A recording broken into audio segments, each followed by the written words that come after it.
Despite the government pushing for a fracking revolution in the UK, a series of polls conducted by Nottingham University suggests that the public perception of fracking has been on the decline since 2012.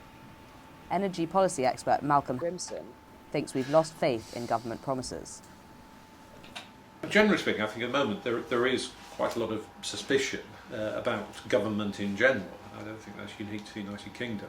And the sense that big companies making profits are going to trample all over local concerns is a very understandable and very human reaction to things like this. I do think that the government has been rather backward in some ways in explaining just how serious our energy situation is getting.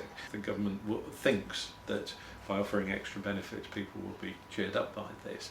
Actually, if you think a little bit further, you realise that the rational response on behalf of people is they wouldn't be doing this unless this was really nasty, and therefore people begin to feel, even more concern they're being brought off. So I can absolutely understand how people respond like that, and I think government may have been just not fully thought through what the effects of the psychological effect it is on people being told, we're going to have to buy you off if you're going to accept this.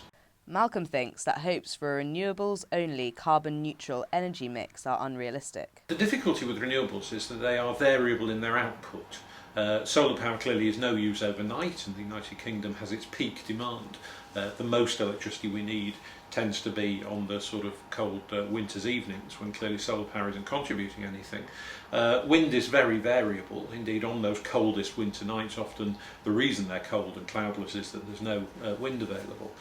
So we can't entirely depend on those. And ironically, the more variable renewables we have, the more we need gas to provide backup when the solar and wind is not available. We can't store electricity. If we need considerable amounts of gas in the future, which I think is unarguable, and the choice is between getting it in the UK, which includes investing in the UK, British industry, creating these things and money coming into local communities, or we invest in Russia, and whether it is really better for us as a country to be entirely dependent on some rather unstable regimes for our energy lifeblood. And this isn't just a matter of energy for the telly and the fun things in life. This is energy to pump water into our homes and keep it clean. It's energy for hospitals and operating theatres. It's energy to move us around to our jobs and to our families and the like. This is energy goes right to the very basis of our quality of life.